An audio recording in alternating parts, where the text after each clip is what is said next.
Hi, everyone, and welcome to Transition Awareness Breathing Podcast. This is me, Eartha.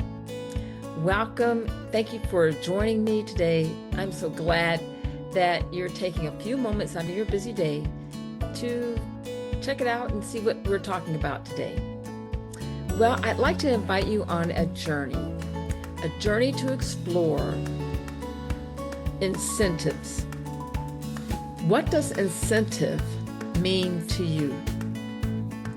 And with our exploration and exploring, I would like for us to be curious and to be open as we explore and maybe even challenge an ongoing controversy in the world of education, in the world of leadership, and even in the role of parenting.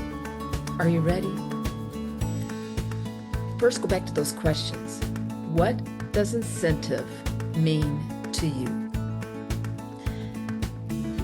When you have a child, or you're working with children, oftentimes we give them incentives, even without knowing it. When we are in the workforce, oftentimes workforces offers incentives, the bonuses, the extra time off. Lots of creativity goes into a workforce incentive program. In the education department, stickers, maybe a free dress day pass, incentives. Well, according to this controversy that I'm talking about, it states that incentives are really a way of controlling people, and that when you take the incentives, people really get bored and they really are not motivated to change their behavior or to learn. When I was doing my master's a long time ago, I explored this topic on motivation and learning. And I'm so happy to realize that this challenge is still here. But it's good to be educated and to be aware that some things, because people, it's a whole new workforce, and we still have the same issue. Let's start with the different types of motivations. We have intrinsic motivations and we have extrinsic motivations. Intrinsic motivations are internal drives, our internal desires to fulfill a goal. Not necessarily, needing anything to motivate us, to stimulate us to complete that goal. For, different people have different intrinsic motivators. If you like doing something and you are very passionate about it, sometimes it's very difficult to pull yourself away from that task or that activity that you're doing. In the education world, if someone loves to read or someone loves to learn, that love is an intrinsic desire. And in the workforce, you want your business to be profitable. And so, when you have a team and we're all on the same page and our whole goal is to bring our customers in to our business, and everyone is like excited to bring our team together to influence our customers to do whatever the business is, that intrinsic energy can be unmatched. Okay, so that's the dream world. Because oftentimes, most of the times, we need extrinsic motivators. Sorry. And I'm going to read some statistics, and I totally understand that how intrinsic motivators, a truly intrinsic person, is really not motivated by external gifts or stickers or prizes. But like I said, this is the real world. I think we really have to approach things in a balance. The research says when we are intrinsically motivated, we find that there is a drive and a passion, and then there's an enjoyment for whatever that activity is, whatever we're doing. Our creativity is stimulated, and we feel autonomous. You know, it's like this is part of us. With that, there's a promotion of long-term commitment. Who wouldn't want to have a team like that? Who wouldn't want to have a class like that? On the other hand, extrinsic motivators, they provide encouragement and accountability and a structure. They also provide some kind of supplement to stimulate intrinsic motivation. Now, this is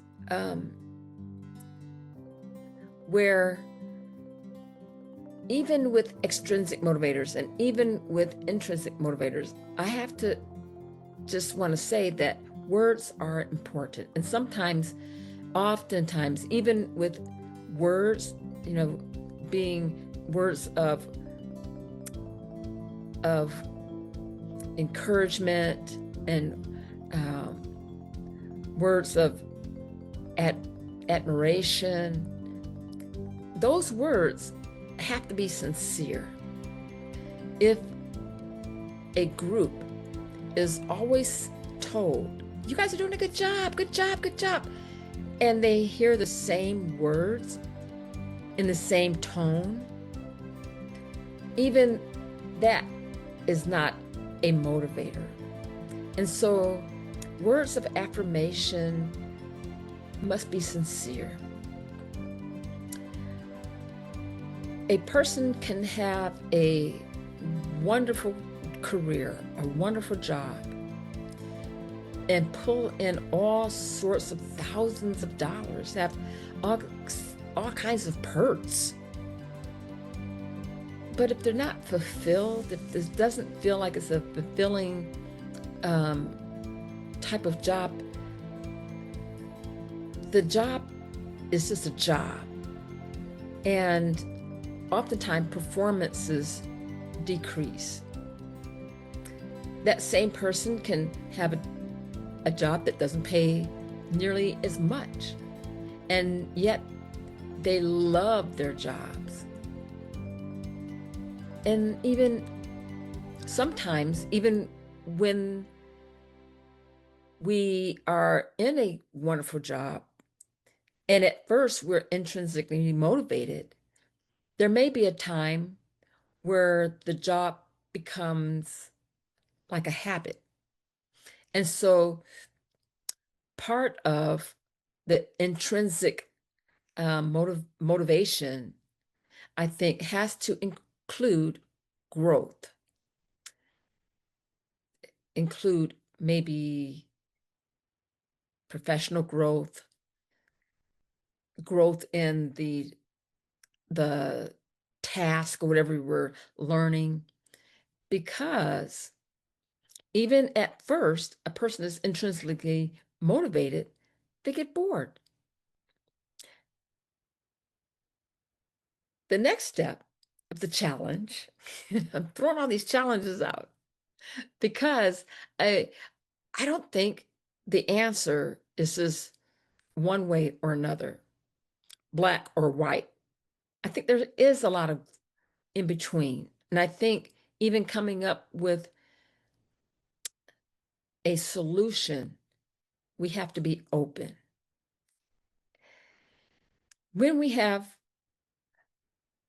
students who have different ways of learning, and let's say we have an instructor,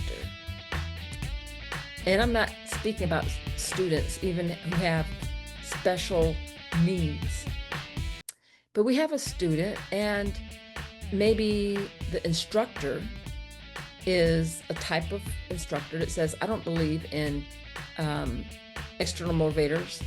I don't believe in passing out any kind of incentives. This is a course, and I expect for you to, however you feel that you get a reward out of this, let that be your motivator. How it is said and how it is done is certainly can either motivate students or cause them to think that, I wonder how long this class is going to last. It must be a balance. I think in leadership and in the classroom, emotional intelligence must be the guide. Discovering how each person learns. What does motivate that student? Not all students have reached the point of intrinsic stimulation to motivate them to learn. If they have basic needs that are unmet, and the research supports this, no intrinsic or extrinsic motivation is going to promote any kind of learning. If basic needs are not met, if there's safety issues at home, if there's shelter issues at home, if there's family issues wherever, a workforce is going to show symptoms of stagnation. If an organization is unsafe, if an organization is led in a way where it does not really care or about the work population, the workforce is just focused on the goal of making a widget, the stagnation of productivity is going to exist. And sure, you can fire people. I mean, there's lots of people who will take that job, but if we're looking for creativity, if we're looking for dedication and commitment, then looking at your workforce from an emotional intelligence perspective, I think has to be in the equation. Some people need an extrinsic motivator at first, like training wheels. When a child is beginning to ride a bike, they want to ride a bike. They have a desire to ride a bike. They see all their friends riding bikes. They go to the stores and there's bicycles, pink ones, blue ones, cool ones. There's nothing more that child wants to do is to ride a bike.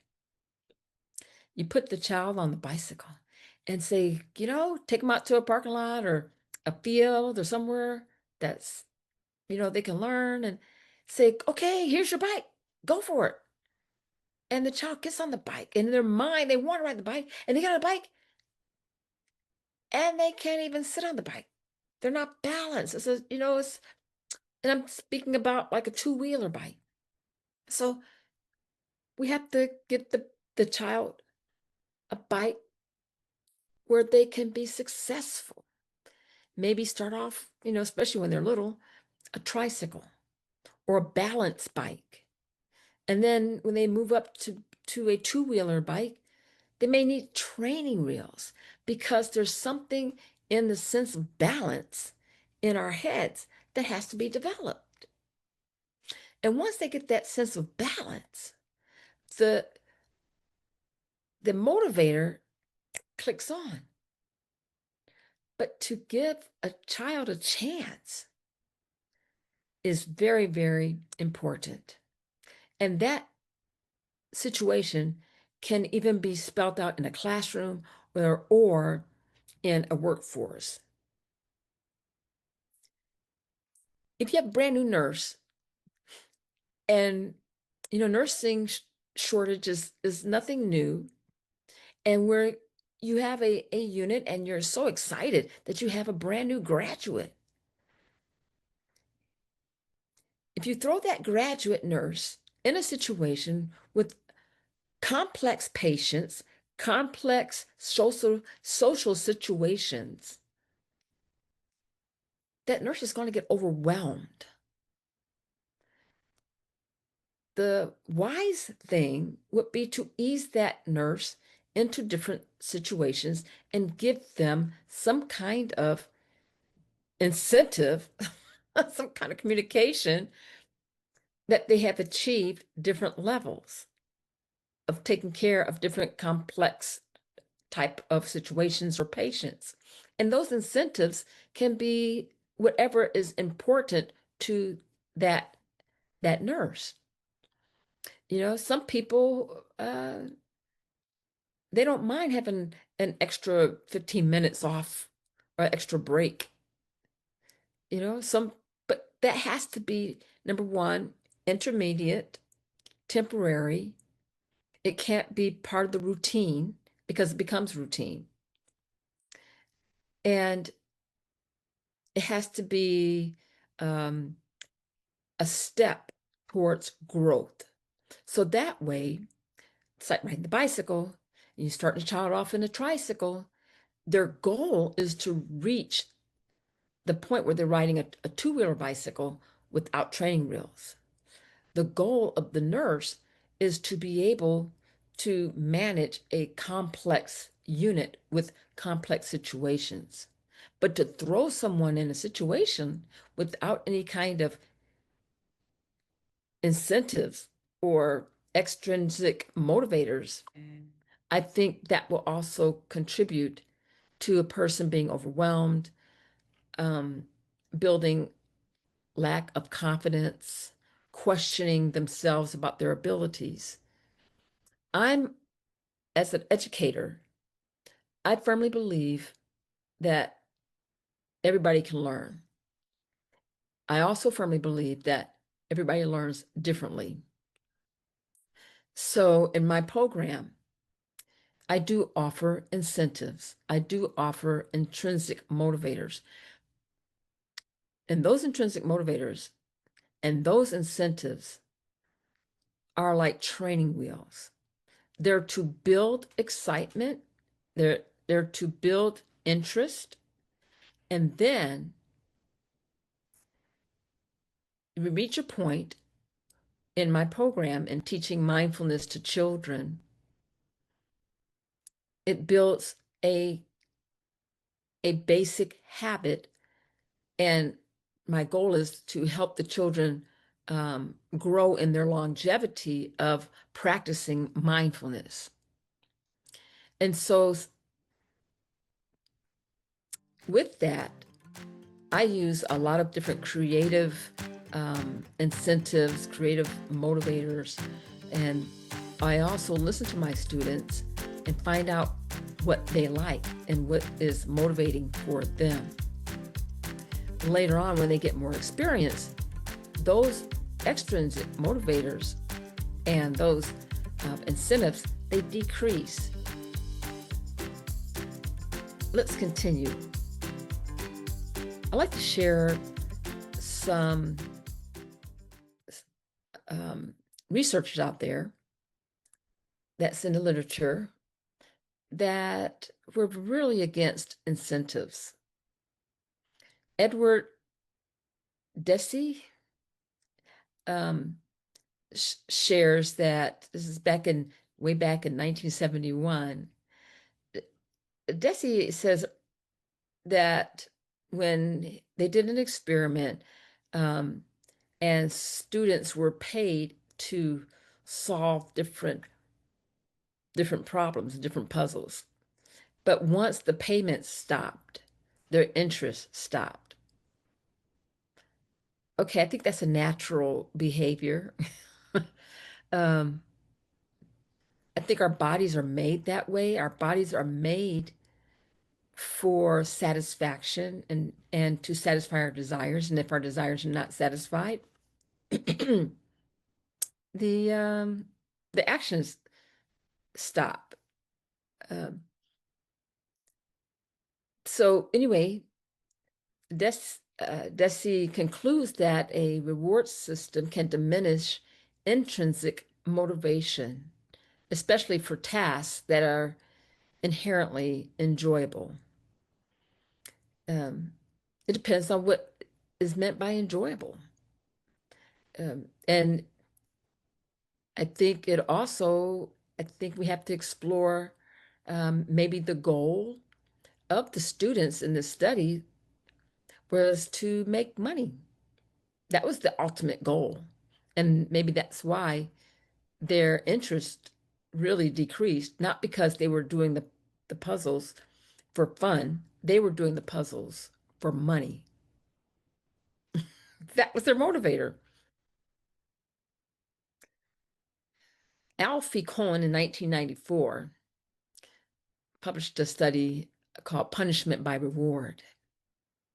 Kohn argues that the rewards are just another form of control and that it reduces a child's development to love learning.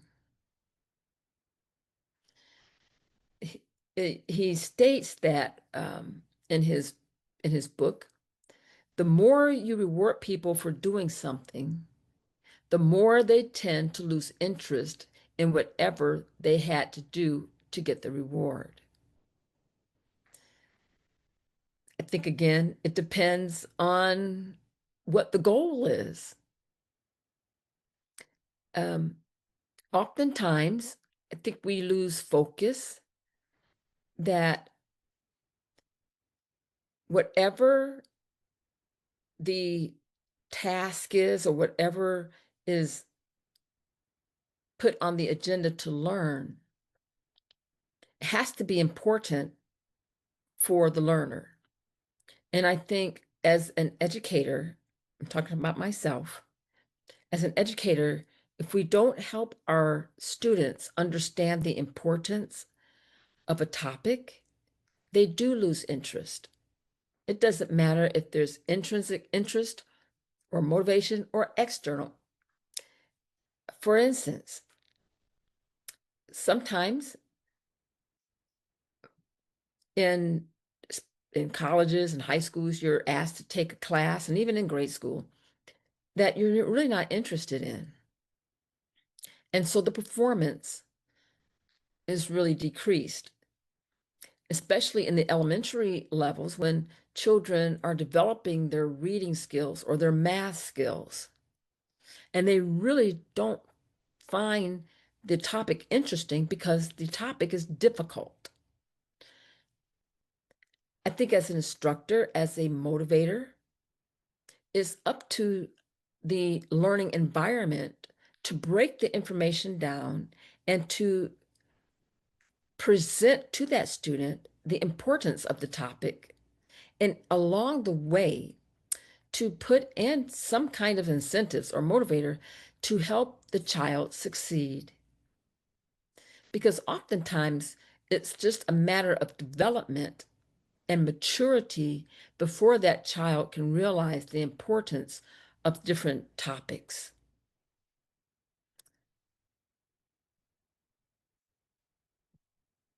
I remember when I was in college, and there were some topics, humanitarian studies and um, some social studies, things like that, that I have to say I really wasn't interested in. And I can't say that I was intrinsically motivated. My goal was to pass the class. That's it. um, and sometimes, um, I'd have to treat myself. You know, sometimes, it's like, okay, I'm gonna have a bagel before or after I go to this class. And because maybe my class was along the way of we used to have a bagel stand. Um, and so the graduate students would sell bagels and hot chocolate. I went to school in Michigan, and so anyway, when I would finish my class, and that would be a motivator for me because I really wasn't interested in the class. So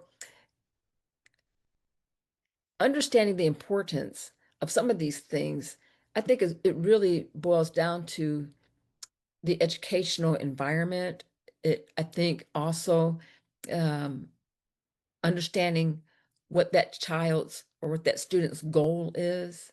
As far as in the workforce, oftentimes we have different processes and workflows. And sometimes some people don't understand what the workflow is, and they don't understand the importance that their role has in a workflow or in a process. And so it's I think the really the responsibility of the work environment and the place of employment to help their employees understand the importance of their role. And also to be sensitive enough that when a person is doing a role for a certain period of time, to give that person a ladder to step to increase their responsibility, to increase, or at least maybe see where their part of the process falls within the importance of that product. Talking to the customers, seeing customer satisfaction surveys and things like that. That could be also a incentive.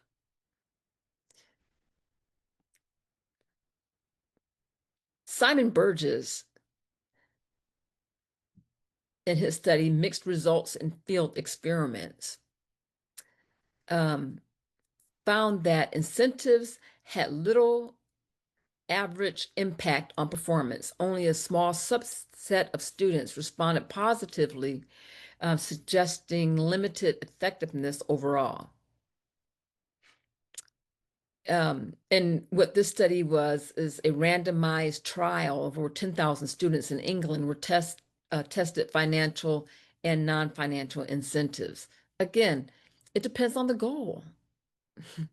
um, I like Stephen Covey's theory of beginning with the goal in mind. I think that's very important. I think that has to um, be reiterated to our students and to our workforce.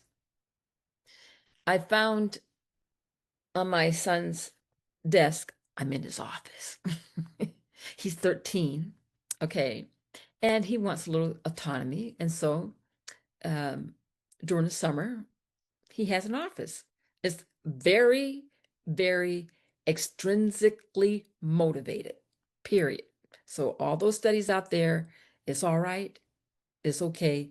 But what works is we have to understand the individuals. Okay, so my son, he has ADHD, and he's at a point where he wants to organize himself. And so his little office here, which is actually pretty nice, is an environmental incentive to help him organize.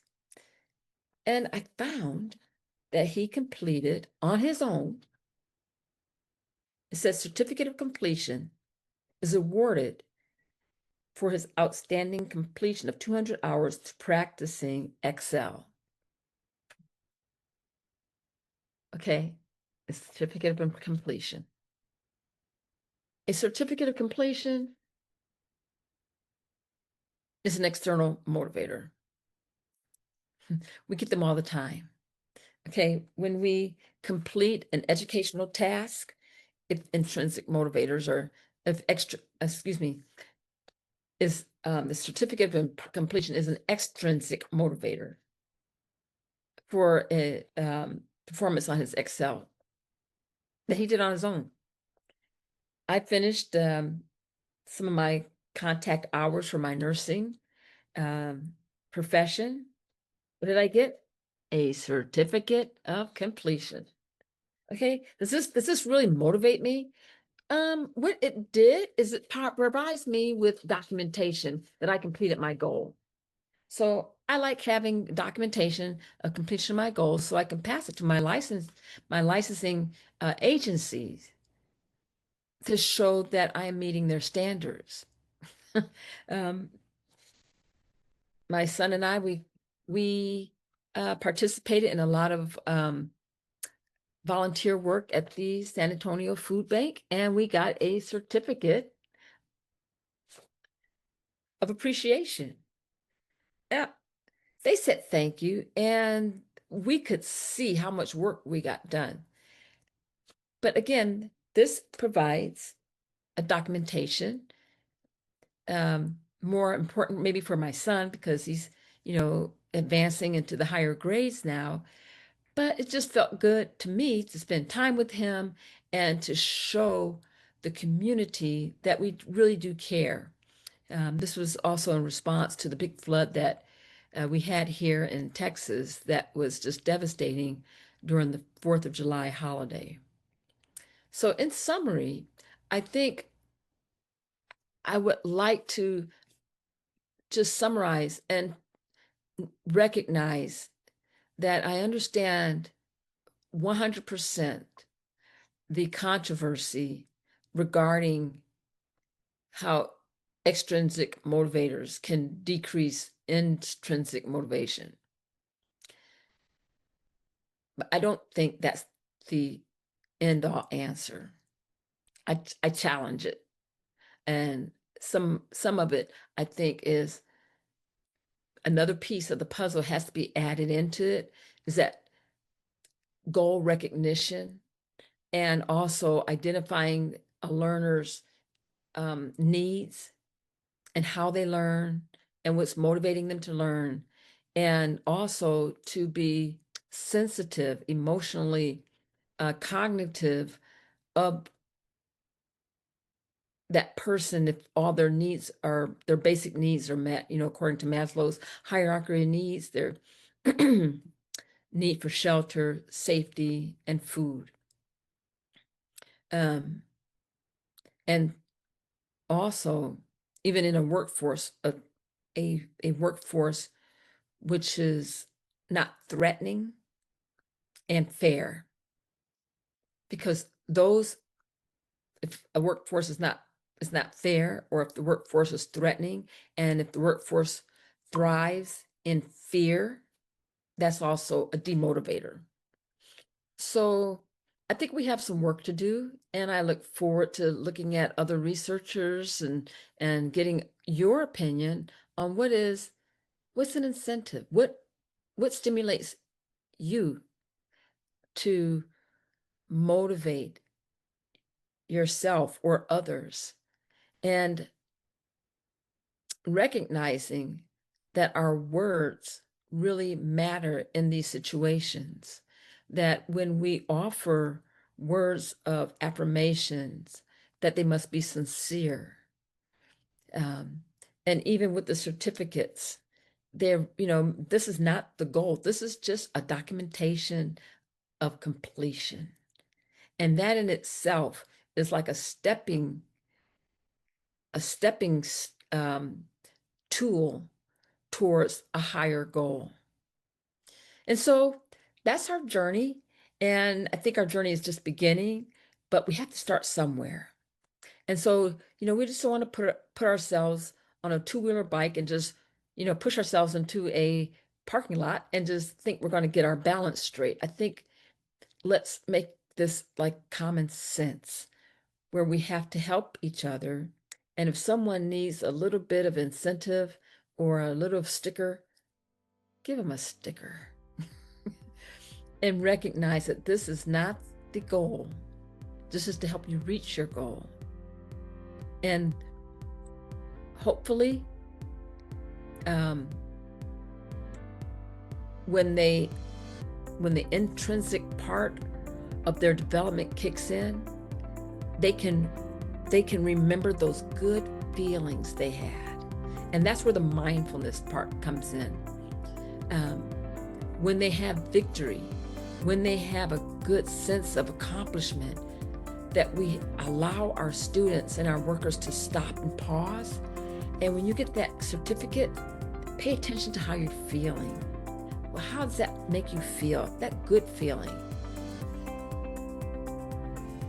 And then take a breath and say, okay, I'm ready for the next step. I'm going to put in some handouts, actually some, I made a poster, and I'd like to attach that to this podcast, along with a little clip of a little bit of a challenge of what I was speaking about last time. I kind of developed this little clip that I'm going to attach to this podcast. I developed it with my good AI buddy, Copilot. And so I hope you have a few more minutes and listen to Copilot, and keep in mind, what is your incentive? What motivates you? Thank you very much, and I hope to talk to you again next time. Bye.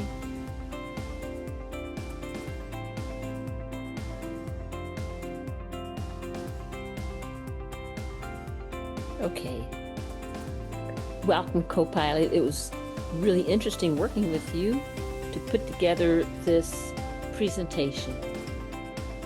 I asked Copilot a series of questions, and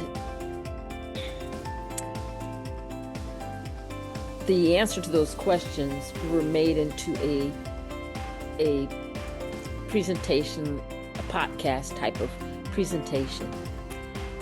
And I wanted to share it with my viewers. So I hope this works. Just a warning, it is not my voice. It's kind of trying out a little bit of new technology here. It is Copilot's voices. Here we go. It's a very short, about a 7-minute podcast. Pilot podcasts. You know that feeling when you're so absorbed in something you lose track of time? That pure joy of learning just because you want to? Well, today we're diving into something fascinating. How that natural drive to learn and explore changes as we grow up. We'll uncover the science behind intrinsic motivation across different life stages, and by the end of this episode, you'll understand how to nurture that inner spark at any age. And it's such a crucial topic because intrinsic motivation isn't just about feeling good, it's literally wired into our brains.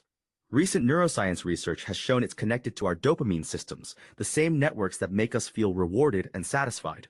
Wait, so you're saying our natural curiosity is actually built into our neural circuitry? Exactly.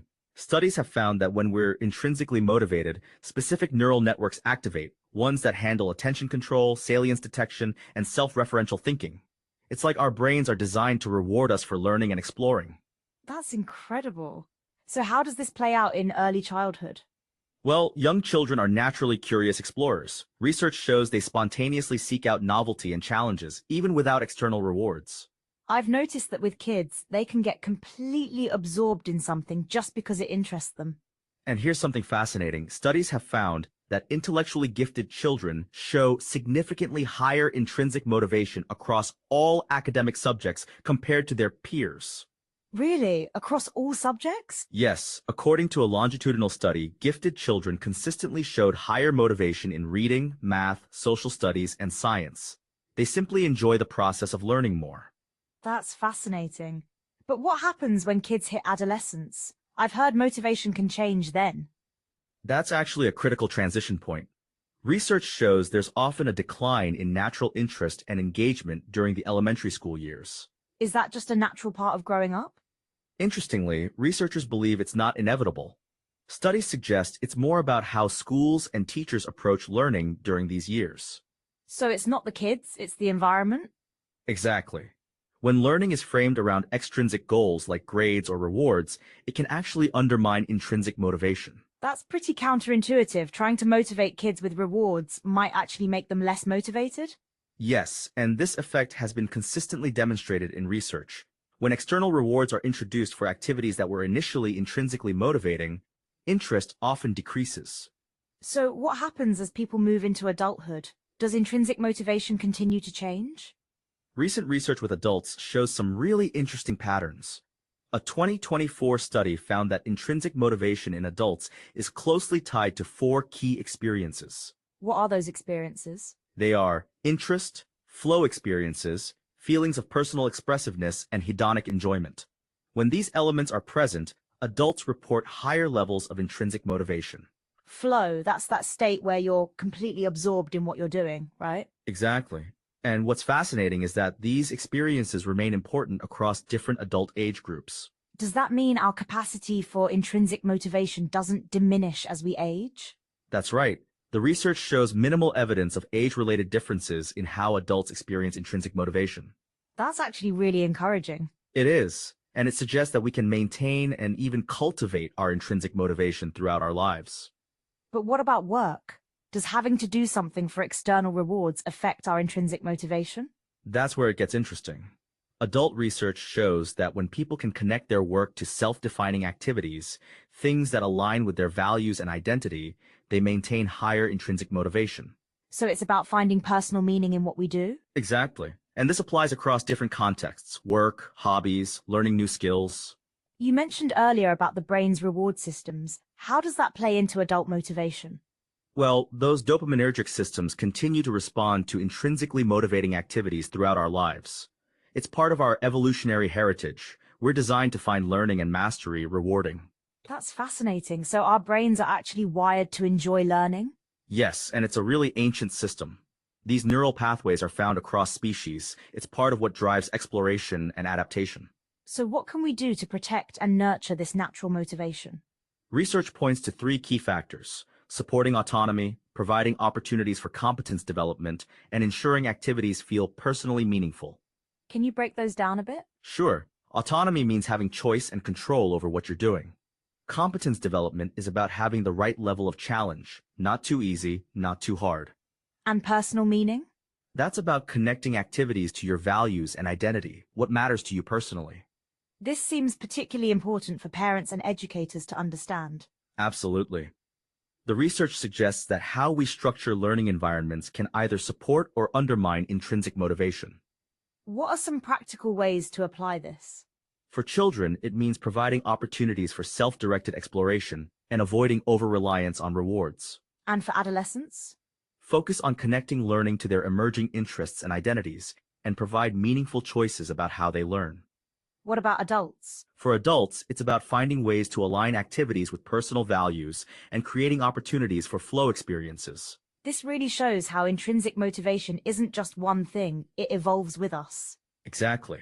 And understanding these changes helps us better support natural learning at every stage of life. It's interesting how this applies to so many areas of life.